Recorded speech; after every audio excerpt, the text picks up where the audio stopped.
സഞ്ജയും സോളും കൂടി തിരിച്ചു പോയിക്കൊണ്ടിരിക്കുകയാണ്. അങ്ങനെയിരിക്കെയാണ് ഹ്യുൻജുന്റെ കുഞ്ഞിന്റെ ബർത്ത്ഡേ ആണ് നാളെ എന്ന കാര്യമൊക്കെ ടൈസൺ പറഞ്ഞതിനെ കുറിച്ച് സഞ്ജയും ഓർക്കുന്നത്. അതുകൊണ്ട് തന്നെ ഞാനും ആ ഒരു ഫംഗ്ഷനൊക്കെ എത്തുന്നതായിരിക്കുമെന്നൊക്കെ സഞ്ജയും പറയുന്നു. പക്ഷെ സഞ്ജയ് വരേണ്ട യാതൊരു വിധത്തിലുള്ള കാര്യവുമില്ല. ഫാമിലിയിലുള്ള ആളുകൾ മാത്രമേ ആ ഒരു ഫംഗ്ഷന് പങ്കെടുക്കുകയുള്ളൂ. പിന്നെ അതും വലിയൊരു ഫംഗ്ഷൻ ഒന്നും അല്ല എന്നൊക്കെ സോൾ പറയുമ്പോഴാകട്ടെ, അങ്ങനെയാണെങ്കിൽ പോലും ഞാൻ അവിടെ ഉണ്ടാകണമെന്നാണ് സഞ്ജയും പറയുന്നത്. അതായത് സഞ്ജയും ഫാമിലീസിന്റെ സമ്മതമൊക്കെ വെച്ചിട്ടൊരു പ്രപ്പോസലൊക്കെ നടത്തുവാനായിട്ട് ആഗ്രഹിക്കുന്നുണ്ട്. അതിനുവേണ്ടി ആയിരുന്നു അവരും അങ്ങനെയൊക്കെ പറഞ്ഞിട്ടുണ്ടായിരുന്നത്. പിറ്റേ ദിവസം രാവിലെ തന്നെ ഫംഗ്ഷനൊക്കെ നടക്കുന്ന സ്ഥലത്ത് എത്തിക്കഴിഞ്ഞിരിക്കുകയാണ്. സ്ഥലത്തെത്തി കഴിയുമ്പോഴത്തേക്കുമാണ് സഞ്ജയുടെ അച്ഛന്റെ കടയിൽ വെച്ചാണ് ഫംഗ്ഷനൊക്കെ നടക്കുന്നതെന്ന കാര്യമൊക്കെ സോളും മനസ്സിലാക്കുന്നത്.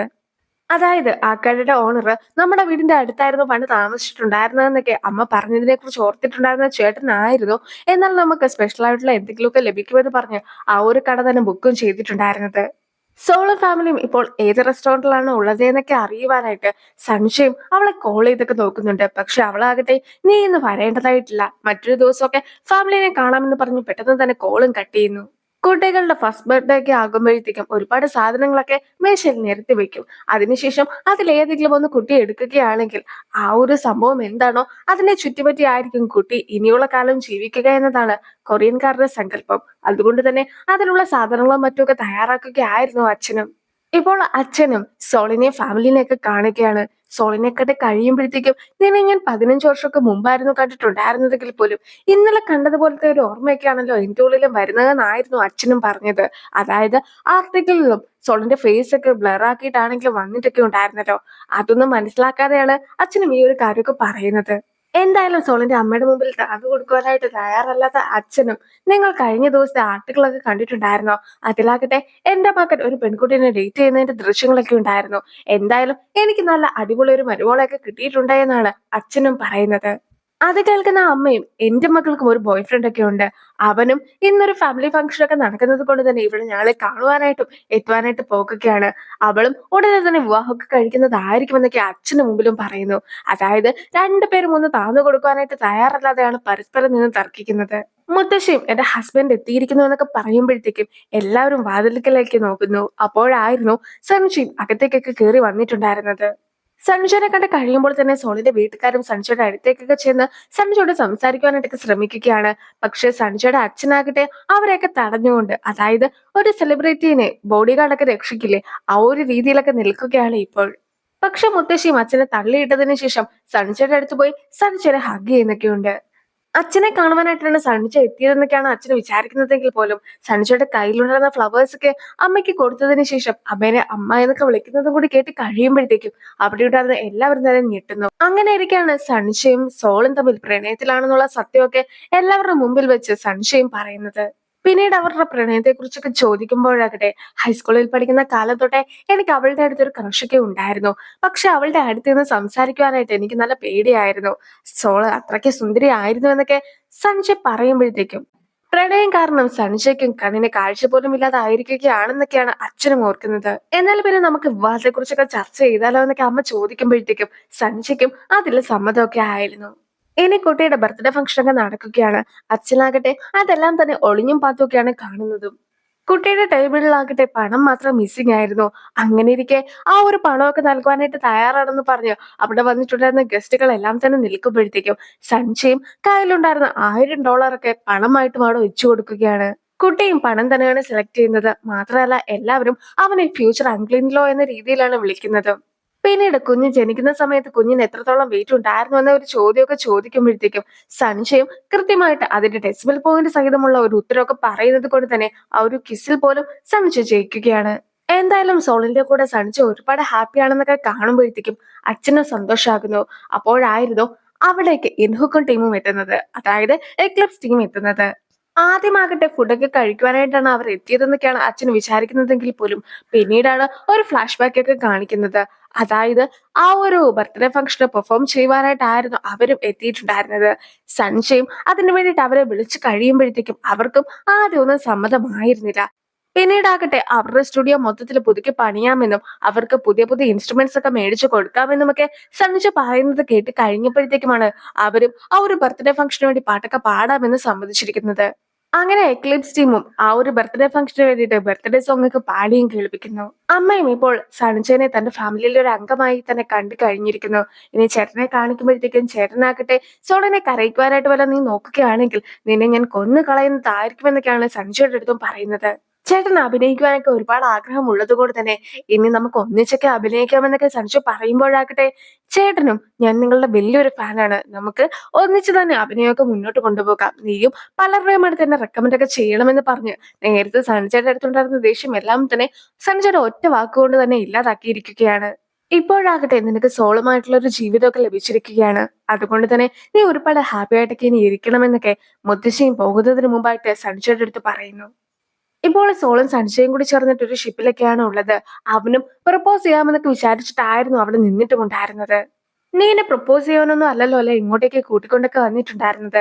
സാധാരണഗതിയിൽ ഡ്രാമകളിലൊക്കെ ആകട്ടെ ഇതുപോലത്തെ ഒരു ഷിപ്പൊക്കെ വാടകയ്ക്ക് എടുത്തിട്ട് ആകാശത്ത് ഒരുപാട് ഫയർ വർക്ക്സ് ഒക്കെ നടത്തുകയും അതുപോലെ തന്നെ മാനേജർ 3 നിലയുള്ള ഒരു കേക്കൊക്കെ ആയിട്ട് ഇങ്ങോട്ടേക്ക് വരികയും ഇൻഹുക്ക് കയ്യിലുണ്ടായിരുന്ന ഫ്ലവേഴ്സ് ഒക്കെ നമ്മുടെ ചുറ്റുമൊക്കെ ഇട്ടിട്ട് നീയും പ്രപ്പോസ് ചെയ്യാനായിട്ട് പ്ലാൻ ഒന്നും ചെയ്യിക്കല്ലോ എന്നൊക്കെ സോളും ചോദിക്കുകയാണ്. സൺഷയും അങ്ങനെ ഒന്നും തന്നെ അല്ല എന്നൊക്കെ പറഞ്ഞ് നിൽക്കുമ്പോഴത്തേക്കുമാണ് സോളും അവൾക്കൊരു സിനിമയ്ക്ക് എടുക്കുവാനായിട്ട് താല്പര്യമുണ്ടെന്നുള്ള കാര്യമൊക്കെ അവനോടും പറയുന്നത്. അവളും ജോലിയൊക്കെ നിർത്തി കഴിഞ്ഞിരിക്കുന്നു. മാത്രമല്ല ഇപ്പോൾ എഴുതിക്കൊണ്ടിരിക്കുന്ന സ്റ്റോറിയൊക്കെ ഏകദേശം തീരാറായിട്ടുണ്ട്. അതൊക്കെ തീർത്തതിന് ശേഷം ഒരു ഷോർട്ട് ഫിലിം ഫെസ്റ്റിവൽ ഒക്കെ നടക്കുന്നുണ്ട്. അതിലേക്ക് ഒരു ഷോർട്ട് ഫിലിം ഒക്കെ എടുക്കണമെന്നതാണ് അവളുടെയും ആഗ്രഹം. അവളും അതിനെക്കുറിച്ചൊക്കെ പറയുമ്പോഴത്തേക്കും പണ്ട് പോലും അവളും ഫിലിം ഡയറക്ടർ ആകണമെന്നാണ് ആഗ്രഹമെന്നൊക്കെ അവളോട് പറഞ്ഞിട്ടുണ്ടായിരുന്നതിനെ കുറിച്ചൊക്കെയാണ് അവനും ഓർക്കുന്നത്. അതുകൊണ്ട് തന്നെ അവളുടെ ഈ ഒരു സ്വപ്നത്തെയൊക്കെ സപ്പോർട്ട് ചെയ്യുവാനായിട്ട് അവനും ആഗ്രഹിക്കുന്നു. ഈ ഒരു സമയത്ത് പ്രപ്പോസ് ചെയ്യുന്നത് ഒട്ടും തന്നെ ശരിയല്ല എന്നൊക്കെ സഞ്ജ മനസ്സിൽ വിചാരിക്കുമ്പോഴത്തേക്കും മാനേജറും കൗണ്ട് ഡൗൺ ഒക്കെ സ്റ്റാർട്ട് ചെയ്തിട്ടുണ്ടായിരുന്നു. ഇപ്പോഴാകട്ടെ ആകാശത്ത് ഫയർ വർക്ക്സ് ഒക്കെ നടക്കുകയാണ്. സോളും അതിന്റെ ഒന്നും തന്നെ ശബ്ദം കേൾക്കാതിരിക്കുവാനായിട്ട് സഞ്ജയും അവളുടെ ചെവിയൊക്കെ പൊത്തുകയും പിന്നീട് വളരെ തണുപ്പൊക്കെയാണ് ഇവിടെ ഉള്ളതെന്ന് പറഞ്ഞ് അവളെ കോട്ടിന്റെ അകത്തേക്കൊക്കെ കയറ്റുകയും ചെയ്യുന്നു. അപ്പോഴേക്കും സോള് നേരത്തെ മുൻകൂട്ടി പറഞ്ഞ രീതിയിൽ 3 നിലയുള്ള ഒരു കേക്കൊക്കെ ആയിട്ട് മാനേജറും എത്തുകയാണ്. പക്ഷെ സഞ്ജയും മാനേജറിന് ഓരോ ആക്ഷൻസ് ഒക്കെ കാണിച്ച് പറഞ്ഞു വിടുവാനായിട്ട് നോക്കുന്നു. പക്ഷെ കാര്യങ്ങളൊന്നും തന്നെ മനസ്സിലാക്കാത്ത ഇൻഹുക്കും വളരെ സ്റ്റൈലൊക്കെ ആയിട്ട് ഫ്ലവേഴ്സ് ഒക്കെ വഴിയിലൂടെയൊക്കെ ഇടുന്നുണ്ട്. പക്ഷെ കാര്യങ്ങളൊക്കെ കൈവിട്ടു പോയെന്ന് മനസ്സിലാക്കുന്ന മാനേജർ ഇൻഹുക്കിനോട് കാര്യങ്ങളൊക്കെ പറയിക്കും. പിന്നീട് അവർ രണ്ടുപേരും കൂടി ചേർന്നിട്ട് അവിടെ ഉണ്ടായിരുന്ന ഫ്ലവേഴ്സ് ഒക്കെ എടുത്തുകൊണ്ട് പോവുകയും ചെയ്യുന്നു. ഏറ്റവും ഒടുവിലായിട്ട് നീനെ വിവാഹം കഴിക്കാമെന്നൊക്കെ ചോദിച്ചുകൊണ്ട് ഒരു ഡ്രോൺ കൂടി പറന്നു വരികയാണ്. അവരും അതിനെയൊക്കെ തന്നെ പറഞ്ഞയക്കുന്നു. ഈ ഒരു സമയത്ത് ഇത് കൃത്യമായിട്ടുള്ള ഒരു സമയമല്ല എന്നൊക്കെ മനസ്സിൽ വിചാരിച്ചുകൊണ്ട് സഞ്ജയും ഒരുപാട് ഹാപ്പി ആയിട്ടൊക്കെയാണ് ഇരിക്കുന്നത്. ഇപ്പോഴാകട്ടെ സോളും സിനിമയ്ക്ക് വേണ്ടിയിട്ടുള്ള ഷൂട്ടിംഗ് ഒക്കെ നടത്തിക്കൊണ്ടിരിക്കുകയാണ്. അപ്പോഴാണ് അവളെ സപ്പോർട്ട് ചെയ്യുവാനായിട്ട് ഒരു ട്രക്കൊക്കെ എത്തിയിട്ടുണ്ടെന്നുള്ള കാര്യം അവളും മനസ്സിലാക്കുന്നത്. അങ്ങനെ ട്രക്കിന്റെ അടുത്തേക്കൊക്കെ ചെന്ന് കഴിയുമ്പോഴത്തേക്കും ആ ട്രക്കിലെല്ലാം തന്നെ സഞ്ജയുടെ ഫോട്ടോസ് ഒക്കെ ആയിരുന്നു ഉണ്ടായിരുന്നത്. അതുകൊണ്ട് തന്നെ സഞ്ജ വിട്ടതാണെന്നൊക്കെ വിചാരിക്കുന്ന അവളും സഞ്ജനെ കോൾ ചെയ്യുമ്പോഴത്തേക്കുമാണ് തൊട്ടടുത്ത് തന്നെ അവൻ നിൽക്കുന്നതും അവൾ കാണുന്നത്. അവളെ സപ്പോർട്ട് ചെയ്യുവാൻ എന്ന രീതിയിലൊക്കെ ആയിരുന്നു ട്രക്കൊക്കെ വിട്ടിട്ടുണ്ടായിരുന്നതെങ്കിൽ പോലും അവളെ കാണാതിരിക്കുവാനായിട്ട് സാധിക്കാത്തത് കൊണ്ടാണ് ഒരു ട്രക്കുമായിട്ട് ഇങ്ങ് പോന്നിട്ടുണ്ടായിരുന്നതെന്നാണ് സഞ്ജയും പറയുന്നത്. അങ്ങനെ വളരെ കഷ്ടപ്പെട്ട് അവളും ഡ്രാമയൊക്കെ പൂർത്തിയാക്കുകയാണ്. പിന്നീടാകട്ടെ അതിന്റെ എഡിറ്റിങ്ങും മറ്റുമൊക്കെ ചെയ്യുന്നു. ഒരുപാട് ലേറ്റ് ആയിട്ടായിരുന്നു അവളും എഡിറ്റിംഗ് ഒക്കെ പൂർത്തിയാക്കിയിട്ടുണ്ടായിരുന്നത്. എന്നാൽ പോലും അവളെ കൂട്ടിക്കൊണ്ടൊക്കെ പോകുവാനായിട്ട് സഞ്ജയും എത്തുന്നു. അങ്ങനെ ഏറ്റവും ഒടുവിലായിട്ട് സോളും അതിന്റെ എല്ലാ പരിപാടിയും തീർത്തതിനു ശേഷം കോമ്പറ്റീഷന് വേണ്ടിയിട്ടും തന്റെ സിനിമയ്ക്ക് അയച്ചു കൊടുക്കുകയാണ്. സോളും സഞ്ജയും കൂടി ഇപ്പോൾ ഒന്നിച്ച് നടന്നൊക്കെ വരികയാണ്. അങ്ങനെ ഇരിക്കെ അവൾ അയച്ചിട്ടുണ്ടായിരുന്ന ആ ഒരു കോമ്പറ്റീഷന്റെ റിസൾട്ട് ഒക്കെ അടുത്ത മാസമാണ് വരുന്നതെന്ന കാര്യമൊക്കെ അവളും പറയുന്നു. മാത്രമല്ല അവളും വലിയ പ്രതീക്ഷയൊന്നും വെക്കാതെയാണ് ഇരിക്കുന്നതും. ഫ്ലവേഴ്സിന്റെ ഇതളുകളൊക്കെ കയ്യിൽ ശേഖരിച്ചതിന് ശേഷം എന്തെങ്കിലും ഒരു കാര്യമൊക്കെ മനസ്സിൽ വിചാരിക്കുകയാണെങ്കിൽ അത് നടക്കുമെന്നാണല്ലോ പറയുന്നത്. അതുകൊണ്ട് തന്നെ അവളും അതുപോലെ ഫ്ലവേഴ്സിന്റെ പെറ്റൽസ് ഒക്കെ എടുക്കുവാനായിട്ട് ശ്രമിക്കുമ്പോഴത്തേക്കും അവൾക്കത് സാധിക്കാതെ വരികയും പിന്നീട് സഞ്ജയ് കൂടി അവളെ സഹായിക്കുകയും ചെയ്യുകയാണ്. അപ്പോഴാകട്ടെ അവളുടെ കൈ നിറയെ ഒരുപാട് പെറ്റൽസ് ഒക്കെ വീഴുന്നു. പിന്നീട് അവളും ഒരാഗ്രഹമൊക്കെ പ്രാർത്ഥിച്ചതിന് ശേഷം കണ്ണൊക്കെ തുറന്ന് നോക്കി കഴിയുമ്പോഴത്തേക്കുമാണ് കയ്യിലുണ്ടായിരുന്ന പൂവിന്റെ ഇതളുകളെല്ലാം തന്നെ പറന്നു പോകുകയും ഒടുവിലായിട്ട് സഞ്ജയ് അവളുടെ കയ്യിൽ വെച്ചിട്ടുണ്ടായിരുന്ന ആ ഒരു മോതിരം മാത്രമായിട്ടൊക്കെ കയ്യിൽ നിൽക്കുകയും ചെയ്യുന്നത് അവളും കാണുന്നത്. ഇന്നു മുതൽ ഓരോ നിമിഷവും നിന്റെ ഒപ്പം തന്നെ ഇരിക്കുവാനായിട്ടാണ് ഞാനും ആഗ്രഹിക്കുന്നതെന്നൊക്കെ സഞ്ജയം സോളിനോട് പറയുന്നു. അതൊക്കെ കേൾക്കുന്ന സോളും ഞാനും ഇനി എപ്പോഴും നിന്റെ കൂടെ തന്നെ ഉണ്ടായിരിക്കുമെന്നൊക്കെ മറുപടി കൊടുത്ത് കഴിയുമ്പോഴത്തേക്കും സഞ്ജയം അവളുടെ കയ്യിലായിട്ടൊക്കെ മോതിരവും ഇട്ടുകൊടുക്കുന്നു. അങ്ങനെ അവരും കിസ്സൊക്കെ ചെയ്യുകയാണ്. പിന്നീടാകട്ടെ ആ ഒരു സീനൊക്കെ അവിടം കൊണ്ട് കട്ട് ചെയ്തതിന് ശേഷം സൺജയുടെയും സോളിന്റെയും വിവാഹ ദിവസമൊക്കെയാണ് കാണിക്കുന്നത്.